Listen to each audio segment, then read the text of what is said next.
Hi, I'm Julie. And I'm Thomas, and we're from Denmark. So, what do you think about the Iraq refugee? He was very, very interesting to speak to because he had been through so much, and he was so eager to talk to us. He was showing us all of these pictures and of his family, and he was being very personal about it, and you could see that he wanted to be talking to us. He was like sitting and jumping on his chair while he was showing us the pictures.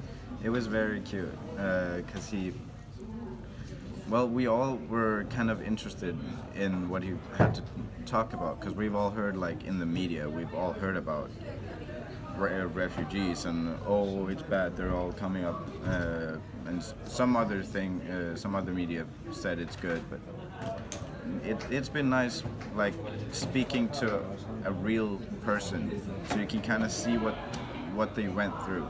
And they had a 7-month-old baby with them, so it was like a super dangerous journey for them too.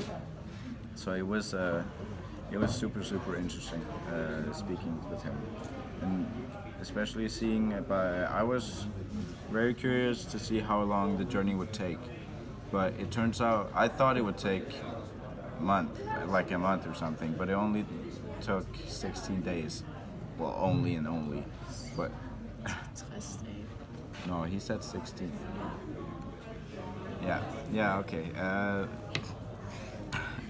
So the fact that I learned a lot about what they go through on a personal level instead of just seeing it from the media's level. About what happens to them, because I usually didn't really care because I couldn't put a face on it. I was just like, oh, there's just a bunch of people. So, but now it's nice having a face to put all of the people, because then you can relate to it on another level, especially when you saw all the cute pictures of his kid.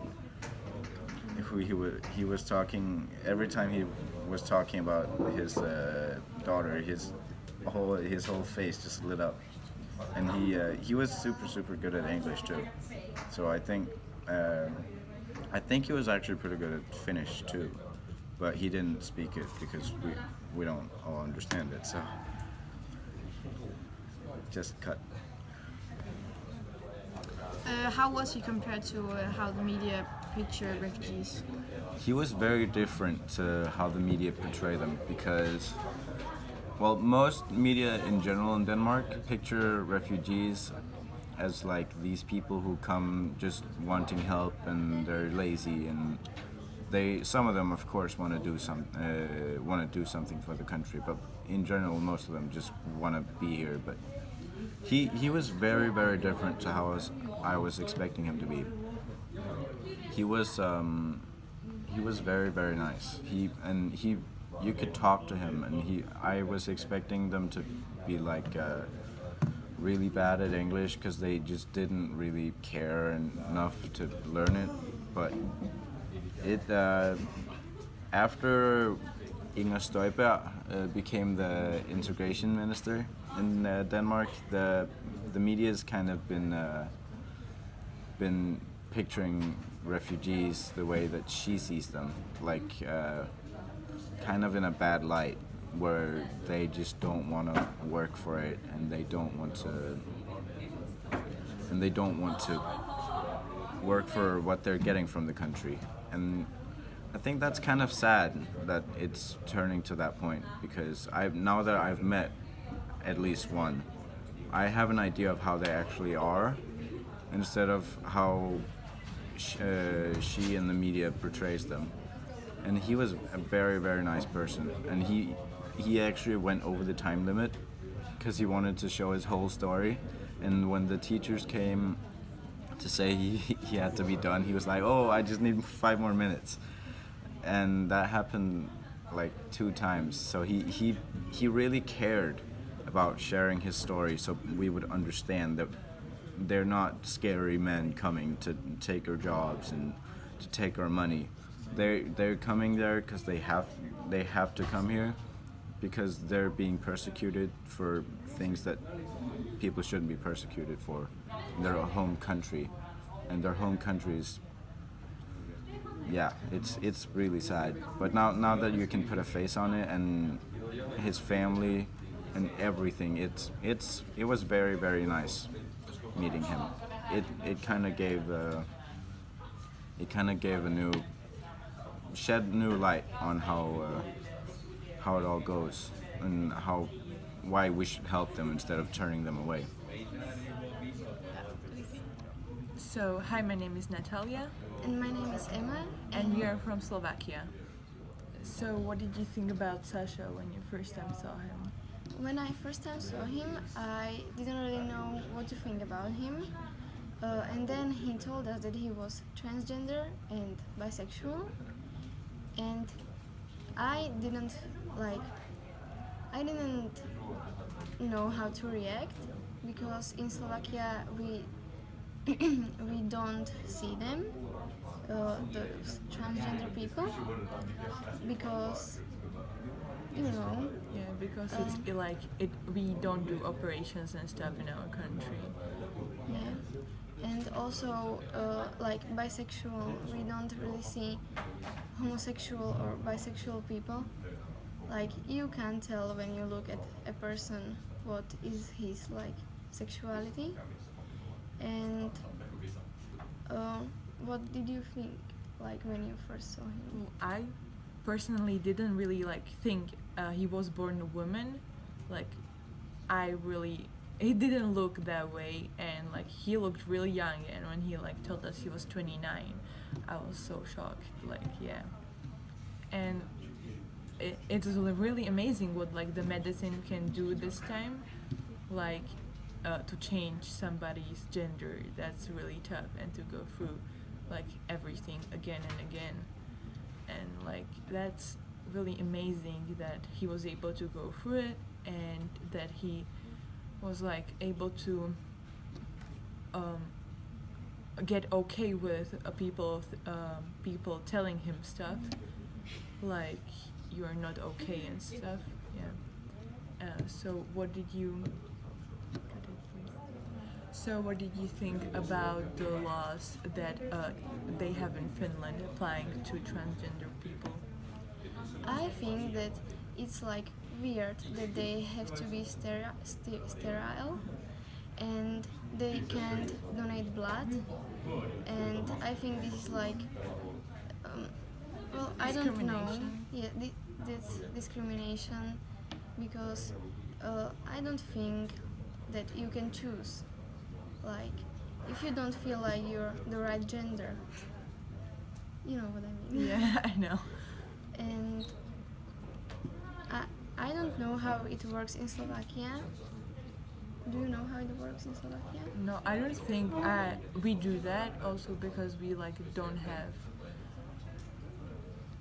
We don't, our hospitals don't do that stuff. No, we don't do that in Slovakia. I don't actually think I ever met transgender guy. Or Yeah, I met yesterday or 2 days ago. or maybe you met, but you just Yeah, can't I tell couldn't if tell. he, Yeah, if he or she was Yeah. another gender. but I met a gay guy, and that's okay. They're quite nice, but I never met transgender, somebody that would become from woman to man, or other way around. I don't think so. In Slovakia, yeah.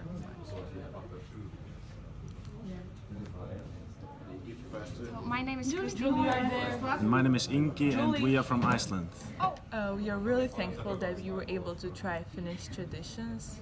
For example, sauna or another food or something like that.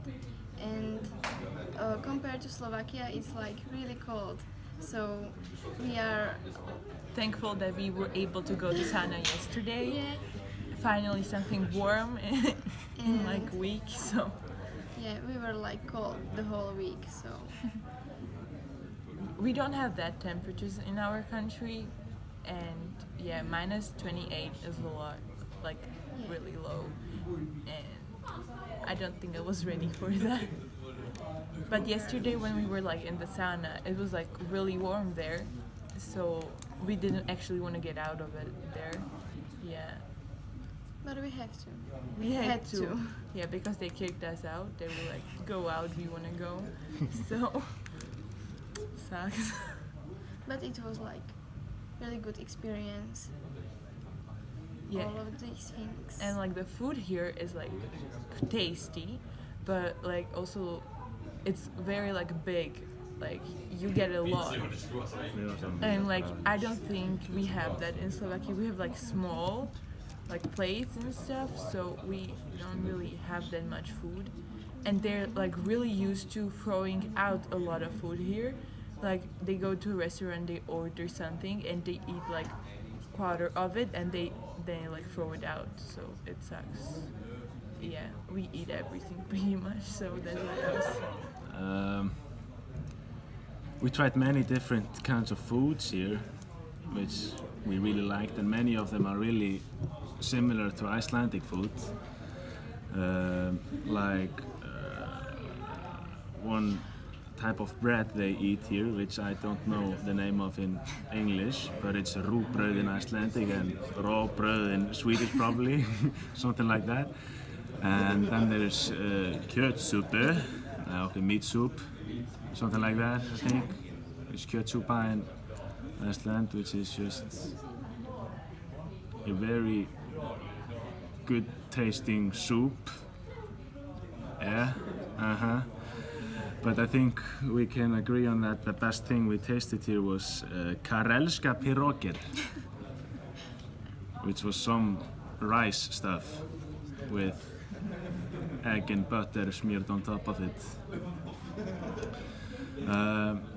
Then the nature here is very beautiful. We did not expect to see this many trees here. We honestly thought there would be a lot more of snow on the ground, just no trees, and we expected to see a lot more of mountains.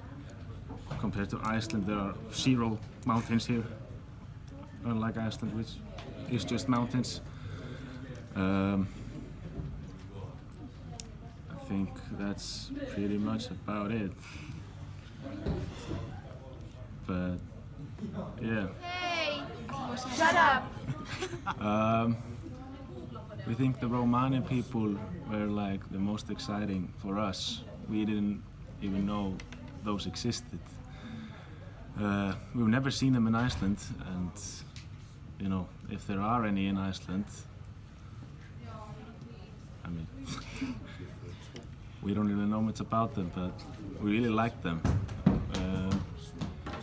We thought the clothing was pretty weird, but you know, really nice people and all. They told us about how they face a lot of criticism and prejudice. People are always calling them thieves and saying they're stealing. I mean, they go to the supermarket and the security guard follows them around and then wants to search their pockets when they're at the register, so then just to check if they're not stealing anything.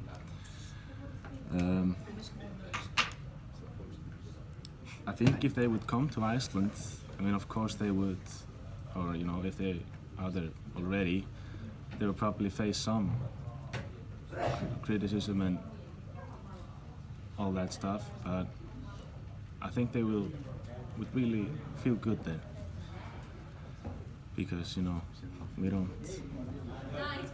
have a lot of racist, at least discussions, you know, in the news or anything like that. I think that's it about the Romani people, but other than that, we thought everything has been really great about this trip. I mean, on Tuesday we got to know the refugee. I don't remember his name, but it was probably a good name. We didn't know that he would have to travel this far and long to get to a better place. The Spanish lady was really interesting and fun as well. Then the transgender man, Sasha. And the Jehovah Witnesses. We kind of knew most of the stuff about them before they come to Iceland or are in Iceland and come and knock on doors and talk to us about it if we want to. They face a lot of criticism in Iceland. No, not a lot of people really like what they are doing. I would, if they would come to my door right now after this project, I would definitely, listen to them, what they have to say. Not that I have been closing my door on them as soon as I open the door or anything, but yeah. I think, this trip has been great working with all those kids and those people, learning about what they've been doing. Thank you. We are really thankful that we were able to try Finnish traditions. For example, sauna or another like food or something like that. And compared to Slovakia, it's like really cold. So we are Thankful that we were able to go to sauna yesterday. yeah, Finally something warm in like a week, so yeah, we were like cold the whole week. So we don't have that temperatures in our country, and minus 28 is a lot, like really low, and I don't think I was ready for that. But yesterday when we were like in the sauna, it was like really warm there, so we didn't actually want to get out of it there. Yeah. but we have to. We had to. Yeah, because they kicked us out. They were like, go out, we want to go. So, sucks. But it was like really good experience. Yeah. All of these things. And like the food here is like tasty, but like also it's very like big. Like you get a lot. And like I don't think we have that in Slovakia. We have like small like plates and stuff, so we don't really have that much food. And they're like really used to throwing out a lot of food here. Like they go to a restaurant, they order something and they eat like quarter of it and they like throw it out, so it sucks. Yeah, we eat everything pretty much, so that's what else.